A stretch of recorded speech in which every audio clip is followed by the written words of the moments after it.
প্রায় 65-70 লাখ টাকা আছে এই কিসের মধ্যে নিয়ে বদ্দা। এই দেখুন ওমান কি নিরাপদ দেখুন। এই বদ্দা কতগুলো টাকা নিয়ে ব্যাংকে যাইতেছে পলিথিনে করে।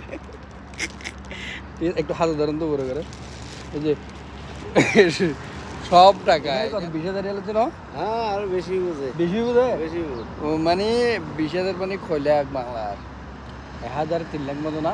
হ্যাঁ প্রায় 65-70 লাখ টাকা আছে এই কিসের মধ্যে নিয়ে বদ্দা।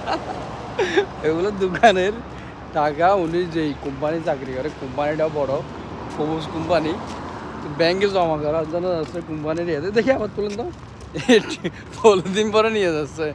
এরকম নিরাপদ বুঝছেন নি? গাড়ি চলাচল করতেছে, মানুষ চলাচল করতেছে, এখানে কোনো ভয় নেই, ঠিক না? বাংলাদেশে হলে বাপ রে বাপ, ও আল্লাহ।